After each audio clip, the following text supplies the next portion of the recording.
नमस्कार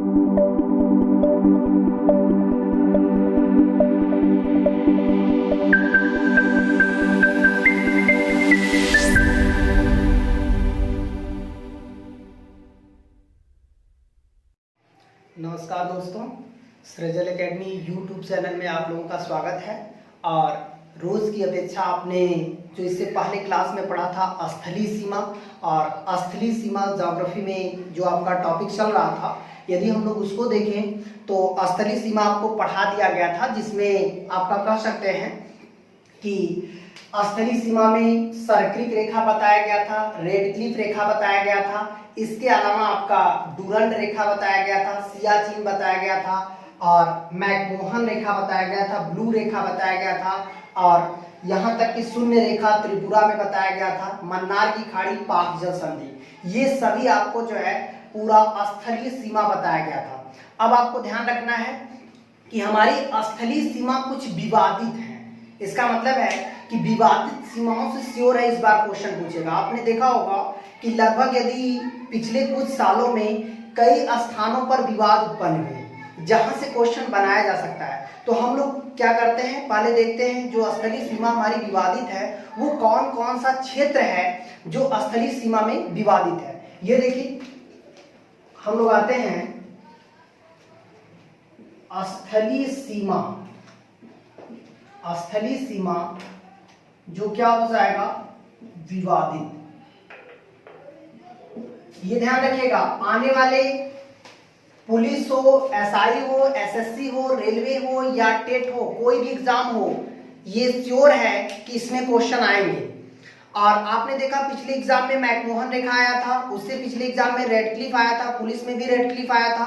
तो आपको इस चीज को भी ध्यान रखना है कि अब आपको थोड़ा सा विवादित सीमाओं को भी पढ़ना है। जैसे आपने देखा होगा विवादित सीमाओं में कुछ क्षेत्र हैं, जैसे आपने गलवान घाटी, अभी बहुत चर्चा में है गलवान घाटी। तो गलवान घाटी हमने पढ़ाया था कि जो सीमा पर पढ़ाया गया था, जिसमें गलवान घाटी में ये कहां पे है, तो ये क्या हो जाएगा, क्वेश्चन ऑप्शन में रहेगा जम्मू कश्मीर है, हिमाचल है, लद्दाख है, ऐसे करके आएगा। तो ये लद्दाख में है। आपको ये भी ध्यान रखना है ये किससे विवाद चल रहा है, इसका मतलब गलवान घाटी में किस देश की सेना ने कब्जा कर रखा था, तो ये क्या हो जाएगा, चीन की सेना ने इस क्षेत्र को कब्जा कर रखा था। इसका मतलब है ये विवादित हो गया। फिर इसके बाद आते हैं विवादित क्षेत्र और कौन सा है, पैंगोंग झील क्षेत्र। इसका मतलब है पैंगोंग झील भी और उसके आसपास के जो क्षेत्र है वो भी विवादित सीमा पर है। मतलब कि चीन पैंगोंग को भी कहता है कि वो उसकी सीमा में है, तिब्बत में है, लेकिन ऐसा कुछ नहीं है, भारतीय क्षेत्र के ही कब्जे में है और वहां से भी सेना हटा दिया गया है। तो ये देखिए, ये यदि पूछता है यह कहां पे है, तो ये क्या हो जाएगा, लद्दाख हो जाएगा। इसका मतलब है, और ये श्योर है कि आने वाले एग्जाम में इस पर क्वेश्चन बनेंगे। और ये किस देश से पैंगोंग झील को लेकर के समस्या चल रही है, तो ये क्या हो जाएगा, चीन। फिर इसके बाद हम लोग आते हैं डोकलाम क्षेत्र। आपने देखा डोकलाम को लेकर भी चीन ने काफी बड़ा समस्या खड़ा कर दिया था। डोकलाम क्षेत्र। अब आप ये भी ध्यान रखिएगा डोकलाम क्षेत्र भारत के किस राज्य का हिस्सा है, ऐसे करके भी क्वेश्चन बनेगा। जम्मू कश्मीर, हिमाचल प्रदेश, उत्तराखंड, सिक्किम या अरुणाचल, ऐसे करके ऑप्शन बन जाएगा।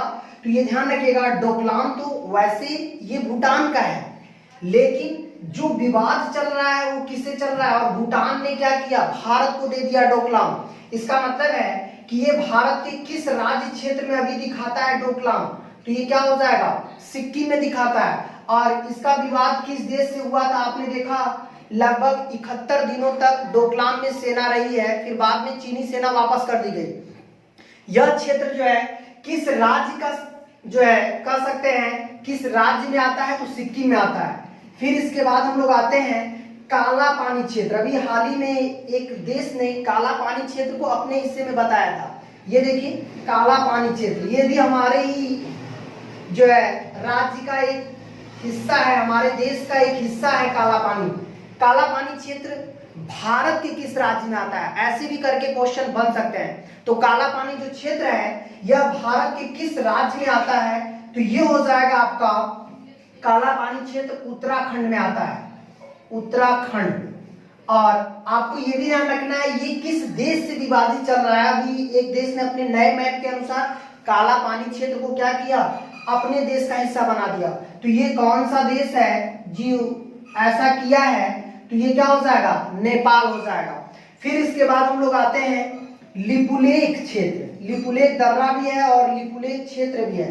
लिपुलेख की सीमा, अंतिम सीमा तक इस क्षेत्र को जो है लिपुलेख दर्रा के आसपास का जो क्षेत्र है उसे अपने हिस्से में बताया गया। तो ये क्या हो जाएगा, ये भी उत्तराखंड हो जाएगा, उत्तराखंड।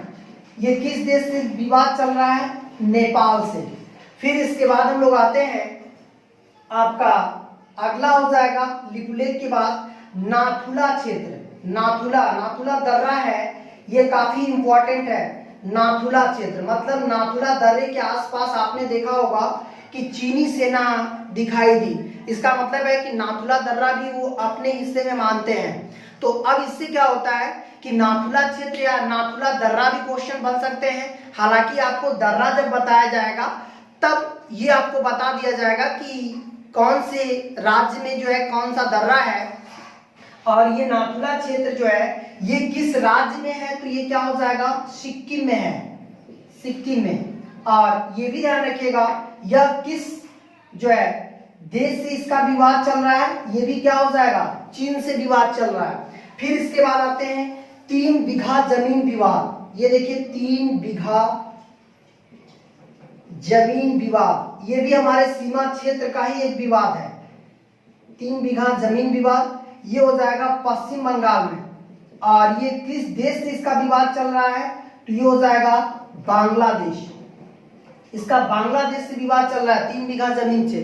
फिर इसके बाद एक जल को लेकर भी लफड़ा चल रहा है जिसमें पाक जल संधि है, पाक जल संधि या मन्नार, उस पे भी श्रीलंका और भारत के बीच हालांकि वो निश्चित हो चुका है, लेकिन कई बार हमारे मछुआरे जो है वहां विवादित क्षेत्र में चले जाते हैं।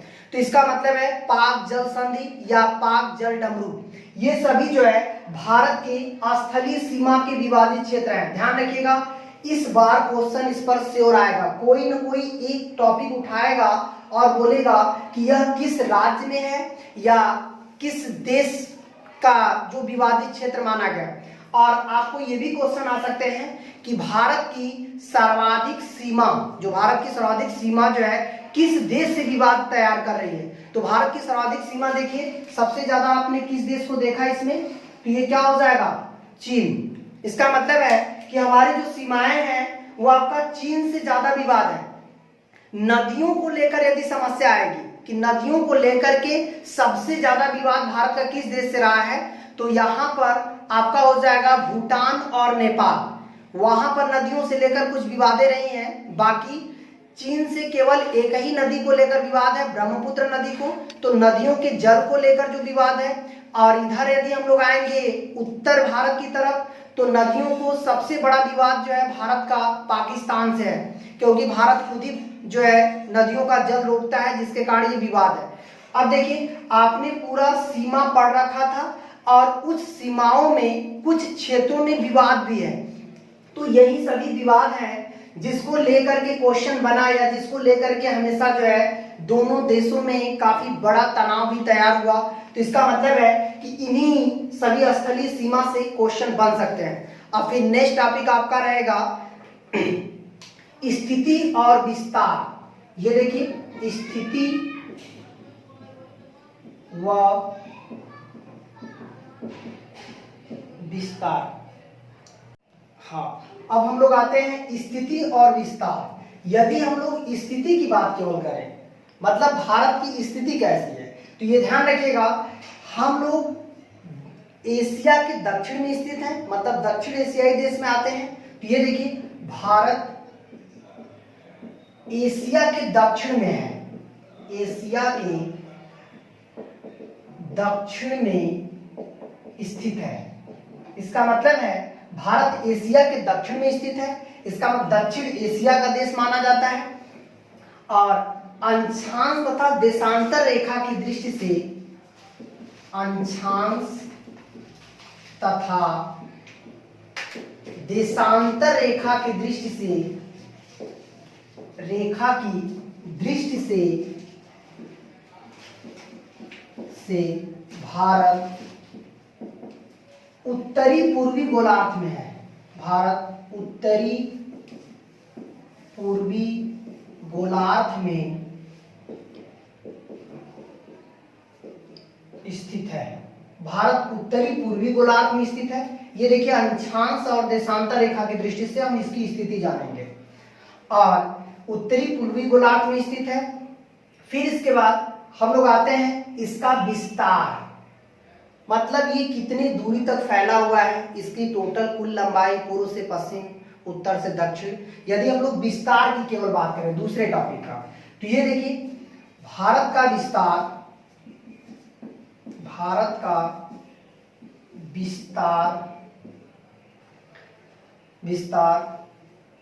32,87,263 वर्ग किलोमीटर में फैला हुआ है, वर्ग किमी में फैला है। ये देखिए ये इसका विस्तार है, टोटल 32,87,263 वर्ग किलोमीटर में फैला हुआ है इसका विस्तार। और यदि हम लोग इसके अनुसार देखें तो पूरे पृथ्वी के क्षेत्र, मतलब कि विश्व के क्षेत्रफल का भारत का क्या हो क्षेत्रफल है, विश्व के क्षेत्रफल का 2.43%, मतलब 243 कह सकते हैं 2.43% जो है इसका मतलब है कि ये पूरे विश्व के क्षेत्रफल का भारत का क्षेत्रफल है, जो कि इसके विस्तार के अनुसार विश्व में कौन सा स्थान लगता है, तो ये हो जाएगा 7वां स्थान लगता है 2.43 के अनुसार। ये देखिए इसमें है, इससे बड़े कौन कौन से देश हैं, तो रूस है, कनाडा है, चीन है, रूस, कनाडा, चीन, अमेरिका, ब्राजील, ऑस्ट्रेलिया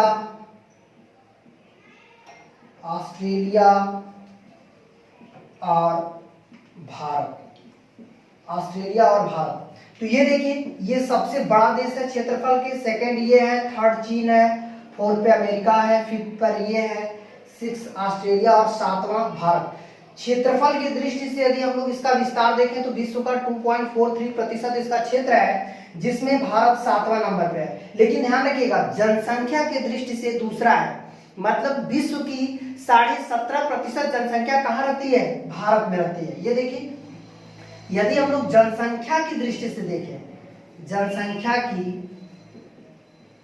दृष्टि से, तो ये हो जाएगा दूसरा का मतलब हो गया 17.5%। ये भी क्वेश्चन देखिए आया था, ये काफी इंपॉर्टेंट क्वेश्चन है कि विश्व की जनसंख्या का भारत की जनसंख्या क्या है, विश्व के क्षेत्रफल का भारत का क्षेत्रफल क्या है, इस पर भी क्वेश्चन बनते हैं। अब देखिए और हम लोग सबसे बड़ा कौन सा देश है, और एक क्वेश्चन इस पर बनता है कि भारत से बड़ा देखिए चीन है जनसंख्या में, और एक क्वेश्चन आता है ब्राजील देखिए क्षेत्रफल और जनसंख्या दोनों में 5वें पे है जनसंख्या। ये आर में पूछा था, ये जनसंख्या में भी 5वें पर है और क्षेत्रफल में भी 5वें पर है। तो इस तरह से जो है कह सकते हैं कि इसका विस्तार है। अब हम लोग स्थलीय सीमाओं का जो विस्तार है, कितने किलोमीटर तक फैला हुआ है स्थलीय सीमा, तो ये देखिए भारत की स्थलीय सीमा का विस्तार, तो हम लोग आते हैं स्थलीय सीमा का विस्तार। तो स्थलीय सीमा का विस्तार यदि देखा जाए तो 15,200 किलोमीटर तक भारत की स्थलीय सीमा है। फिर इसके बाद राज्यों की तटीय सीमा, यदि हम लोग राज्यों की तटीय सीमा की बात बस केवल करते हैं तो ये क्या हो जाएगा 6100 किलोमीटर इसका जो है कह सकते हैं राज्यों की तटीय, जो समुद्र तटीय राज्य हैं, आपने इससे पहले पढ़ा था कि 9 राज्य समुद्र तटीय हैं, उन 9 राज्यों की समुद्र तटीय सीमा कितनी है 6100 किलोमीटर है। फिर इसके बाद हम लोग आते हैं कि मान लीजिए जितने हमारे छोटे छोटे केंद्र शासित और द्वीप हैं, और द्वीपों की बात हम लोग ले लेते हैं तो ये हो जाएगा केंद्र शासित प्रदेश और द्वीप। इसका मतलब है कि समुद्र तटीय द्वीपों को लेकर तटीय मतलब राज्य को भी लिया जाएगा और समुद्र तटीय द्वीपों को भी लिया जाएगा। द्वीपों को लेकर भारत का समुद्री सीमा, समुद्री सीमा, इसका मतलब है कि हम लोग समुद्र तटीय द्वीपों को भी ले लें राज्यों के साथ। 6100 में यदि हम लोग द्वीपों को भी ले लें तो टोटल 7516 किलोमीटर में फैला हुआ है।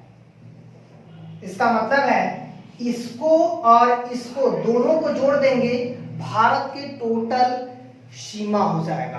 भारत का टोटल सीमा जो है इन दोनों को जोड़ दिया जाएगा तो हो जाएगा। अब हम लोग आते हैं भारत की लंबाई उत्तर से दक्षिण की ओर। ये देखिए भारत की कुल लंबाई उत्तर से दक्षिण, इसका मतलब नॉर्थ से साउथ, एन और एस, इसको हम लोग मिला दिए। नॉर्थ से साउथ, उत्तर से दक्षिण की ओर यदि मिला देते हैं तो भारत की कुल लंबाई जो है उत्तर से दक्षिण की ओर बढ़ते हैं तो ये हो जाएगा आपका 3214 किलोमीटर। 3214 किलोमीटर इसका नॉर्थ से साउथ की लंबाई है। और भारत की कुल लंबाई पूर्व से पश्चिम, इसका मतलब है ईस्ट से लेकर वेस्ट तक की यदि कुल लंबाई देखा जाए तो ये हो जाएगा 2933 किलोमीटर। तो ये हमारा था स्थिति और विस्तार। एक टॉपिक ध्यान रखिएगा, स्थिति और विस्तार। इसके बाद हम लोग पढ़ेंगे अंशांश व देशांतर। तो ये देखिए हेडिंग डालते हैं अंशांश व देशांतर, तो ये हो जाएगा अंशांश व देशांतर। तो हाँ, अब हम लोग आते हैं अंशांश व देशांतर की बात करते हैं। तो सबसे पहले अंशांश लेंगे, जो हमारा ग्लोब है, मतलब हमारी जो पृथ्वी है, ये पूर्व से पश्चिम कहिए या पश्चिम से पूर्व कहिए, इसका मतलब पूर्व से पश्चिम या पश्चिम से पूर्व जो ग्लोब पर काटती है उसे हम लोग क्या कहते हैं, अंशांश रेखा कहते हैं। इसका मतलब है कि आपको इससे क्या होता है, किसी भी देश की स्थिति के बारे में जानकारी होती है। अंशांश रेखा से हम क्या जानकारी करते हैं, स्थिति। इसका मतलब है कि वह पृथ्वी पर किस ओर है। यदि केवल पूछा अंशांश रेखा की दृष्टि से भारत की स्थिति कहाँ पे है, तो भारत कहाँ पे है, उत्तर में है अंशांश रेखा की दृष्टि से। इसका मतलब है कि हमें स्थिति की जानकारी होती है, यहाँ तक कि हम पृथ्वी पर किस ओर है, कितनी दूरी पे हैं। तो ये देखिए, इसका तात्पर्य है यदि हम लोग एक अंशांश की बात यदि मात्रा में करें तो एक अंशांश बराबर जो है कह सकते हैं 111.13 किलोमीटर के बराबर होता है, एक अंशांश से एक अंशांश की दूरी। अब आते हैं कि पूरे पृथ्वी पर सबसे बड़ा अंशांश रेखा तो भूमध्य रेखा होगा। इसका मतलब है कि भूमध्य रेखा से हम इधर भी बढ़ेंगे और भूमध्य रेखा से ऊपर भी जाएंगे। इसमें अंशांश की लंबाई क्या होगी, घटेगी। यदि पूछता है अंशांश रेखा सबसे लंबी कहाँ पे है, तो विषुवत रेखा या भूमध्य रेखा पर होगा। और जैसे ही हम ध्रुवों की तरफ बढ़ते हैं तो अंशांश रेखा की लंबाई क्या होती है, घटती है। इसका मतलब है कि विषुवत रेखा पर अंशांश रेखा की लंबाई सर्वाधिक होती है। विषुवत रेखा पर अंशांश की लंबाई सर्वाधिक होती है, लंबाई सर्वाधिक होती है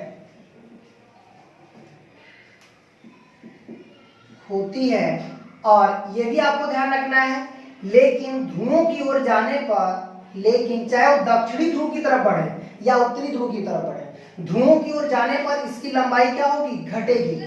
लेकिन ध्रुवों की ओर जाने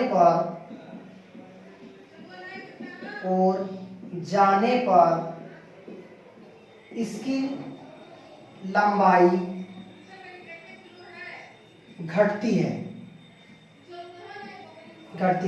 जैसे आप देखिए कि ये लंबाई सबसे ज्यादा होगा और यहाँ पर जो हम लोग लाइन खींचते हैं तो ये लंबाई कम हो जाएगा। इसका मतलब है यहाँ हम लोग लाइन खींचते हैं तो लंबाई क्या होगा, कम होगा। ऐसे करके लाइन खींचते जाएंगे। जैसे जैसे ये विषुवत रेखा की तरफ बढ़ेगा वैसे वैसे आप देखेंगे इसकी लंबाई भी क्या होगी, बढ़ेगी। लेकिन ध्यान रखिएगा देशांतर रेखा में लंबाई क्या होती है, समान होती है। देशांतर सभी जगह समान होता है, विषुवत रेखा में ध्रुवों की ओर जो है इसका अंशांश रेखा की लंबाई क्या होती है, घटती है। अब देखिए अब हम लोग आते हैं भारत में अंशांश। इसका मतलब है कि भारत में अंशांश की क्या स्थिति है। तो आपको एक बार और ध्यान रखना है, अंशांश से हम लोग स्थिति की जानकारी करते हैं। स्थिति के अनुसार भारत उत्तर में है अंशांश की दृष्टि से। अंशांश और देशांतर दोनों की दृष्टि से पूछेगा तब ये क्या हो जाएगा, उत्तर पूर्व हो जाएगा। अभी बस केवल हम लोग अंशांश के बारे में देख रहे हैं। एक अंशांश की लंबाई इतनी होती है, विषुवत रेखा पर अंशांश की लंबाई जो है सर्वाधिक होती है, लेकिन ध्रुवों की ओर जाने पर इसकी लंबाई क्या होती है, घटती है। अब हम लोग आते हैं भारत में अंशांश रेखा की क्या स्थिति है।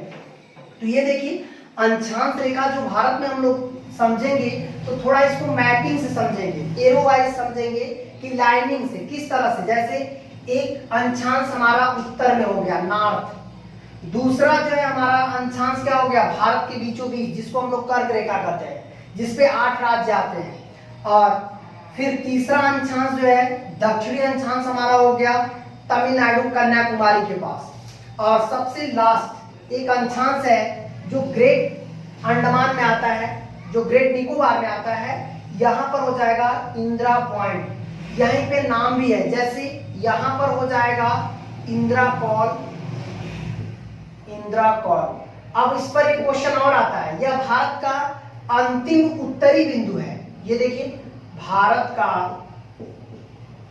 अंतिम उत्तरी बिंदु, इसके बाद भारत की सीमा नहीं है। ये कहां पे है, अब तो ये लद्दाख में हो गया, पहले ये कहां पर था, जम्मू कश्मीर में, लेकिन वर्तमान में कहां पे हो गया, लद्दाख में हो गया। ये देखिए नॉर्थ। फिर इसके बाद हम लोग आते हैं साउथ देखिए 2 है, एक यहाँ पर एकदम दक्षिणतम अंतिम बिंदु है जो कि द्वीप पर है और भूभाग की दृष्टि से कन्याकुमारी है। तो ये देखिए कन्याकुमारी तमिलनाडु में है। और आपको ये भी ध्यान रखना है ये भारत का दक्षिणी बिंदु है, यह भारत का दक्षिणी बिंदु। आपको इस पर यह भी ध्यान रखना है ये दक्षिणी बिंदु किसके अनुसार है, भूभाग के अनुसार है। भूभाग के अनुसार ये दक्षिणी बिंदु है। और यही हम लोग कहें कि अंतिम दक्षिणी बिंदु कौन सा है, तो अंतिम दक्षिणी बिंदु की बात आएगी तो ये हो जाएगा इंदिरा पॉइंट। ये देखिए क्वेश्चन बनता है इंदिरा पॉइंट जो है ये भारत का अंतिम दक्षिणी बिंदु है। इसका मतलब है कि इंदिरा पॉइंट के बाद भारत की सीमा समाप्त हो जाती है। और ये कहां पे है, ग्रेट निकोबार में है। ग्रेट निकोबार में इंदिरा पॉइंट है। अब हम लोग आएंगे इसका मान, जैसे विषुवत रेखा पर 0 अंश अंशांश होता है और हम लोग इसकी दृष्टि से यदि हम लोग ऊपर बढ़ते हैं तो क्रम बढ़ता जाएगा। तो ये देखिए जैसे ऊपर बढ़ते हैं यहाँ पर इसका मान आता है 6.2 अंशांश, इसका 6.2 अंशांश आता है। यहाँ पर बढ़ते हैं तो 8.2 अंशांश आता है कन्याकुमारी में, 8.2 अंशांश। यहाँ पर बढ़ते हैं तो ये हो जाएगा 23.5 अंशांश, 23.5 अंशांश। और 23.5 अंशांश को हम लोग क्या कहते हैं, कर्क रेखा बोलते हैं, कर्क रेखा। और इस पर से हमेशा क्वेश्चन आता है। कर्क रेखा पर टोटल 8 राज्य हैं और 8 राज्य से क्वेश्चन बनता है कि इनमें से कौन सा कर्क रेखा पे नहीं है। तो ये देखिए और यही ध्यान रखिएगा ये जो 23.5 अंश है कर्क रेखा है, यह भारत को 2 बराबर भागों में काटता है। ये देखिए यह भारत को 2 बराबर भागों में काटता है, भागों में काटता है। यह भारत को 2 बराबर भागों में काटता है। ये देखिए इसका मतलब है भारत को 2 बराबर भागों में, या ये भी कह सकते हैं भारत को 2 बराबर अलग अलग मानसूनों में कौन डिवाइड करता है, तो कर्क रेखा ही है। इससे पहले उष्णकटिबंधीय होता है और उसके बाद हम लोग कर्क रेखा से ऊपर बढ़ेंगे तो शीतोष्ण हो जाएगा, मतलब ठंडे क्षेत्र आने लगेंगे। लेकिन कर्क रेखा के नीचे हम लोग आएंगे तो ये क्या होगा, उष्ण होगा, मतलब गर्म होगा।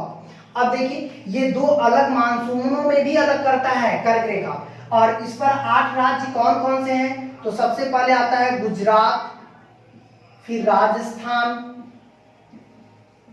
मध्य प्रदेश, छत्तीसगढ़, मध्य प्रदेश, छत्तीसगढ़, झारखंड, पश्चिम बंगाल, त्रिपुरा, मिजोरम।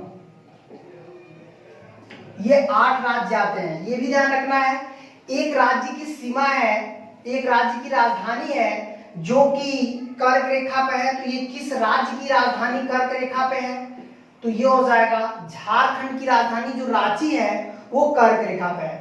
अब हम लोग आएंगे इंदिरा काल, ये कितने अंशांश पे है, तो 37 अंशांश पे है।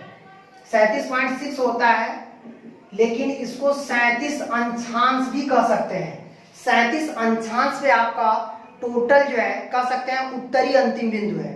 इसका मतलब है भारत में कुल अंशांशों की जो दूरी है वो है 29। कुल अंशांश की संख्या 29 हो जाएगी। इस पे कर्क रेखा पर भी क्वेश्चन बनते हैं। कर्क रेखा पर एक राजधानी भी है, रांची है, और जो दो अलग अलग बराबर भागों में भी काटता है और दो मानसून में भी काटता है, बराबर भागों में, और दो जो है कह सकते हैं जलवायु, दो जलवायु। भारत में दो जलवायु कहां से होती है, तो ये क्या हो जाएगा, कर्क रेखा से ही भारत में दो अलग अलग जलवायु हो जाती है। तो ये आपका जो है अंशांश रेखा था। इस पर हमेशा इस टॉपिक पे क्वेश्चन आता है, आपको इसमें ध्यान रखना है। और फिर इसके बाद हम लोग अगला टॉपिक पढ़ते हैं देशांतर। इस चीज को ध्यान रखना है, अगला टॉपिक आपका नेक्स्ट क्लास में होगा। लेकिन अब आप लोगों को यदि यह वीडियो पसंद आती है तो सृजल एकेडमी जो है यूट्यूब चैनल को अधिक से अधिक सब्सक्राइब करिए, लाइक करिए और शेयर करिए। नमस्कार।